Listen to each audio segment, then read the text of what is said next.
ইসরায়েলের লাগাতার হামলায় মৃত্যুপুরী ফিলিস্তিন, বসতহীন বন্দী ফিলিস্তিনিরা। এ অবস্থায় তাদের মুক্তির আশা ফিলিস্তিনি স্বাধীনতাকামী সংগঠন হামাস। সে সময় হামাস প্রধান ইসমাইল হানিয়ার মৃত্যুর খবর যেন ফিলিস্তিনিদের সেই আশাও নিভিয়ে দিল।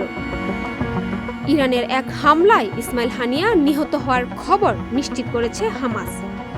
ইরানের বিপ্লব গার্ড বাহিনীও হামাসের এ শীর্ষ নেতার নিহত হওয়ার খবর জানিয়েছে। ইরানের রাষ্ট্রীয় গণমাধ্যম বুধবার ৩১ জুলাই সকালে ইসমাইল হানিয়ার নিহত হওয়ার খবর প্রচার করে। খবরে বলা হয়, রাজধানী তেহরানে এক হামলায় ইসমাইল হানিয়ার একজন দেহরক্ষীও নিহত হন। ইসমাইল হানিয়া মঙ্গলবার ইরানের নতুন প্রেসিডেন্ট মাসুদ পেজেশকিয়ানের অভিষেক অনুষ্ঠানে অংশগ্রহণ করতে গিয়েছিলেন। হামাসের দাবি, তেহরানে তার বাসভবনে এক বিশ্বাসঘাতক ইহুদির হামলায় নিহত হয়েছেন ৫৮ বছর বয়সী হানিয়া।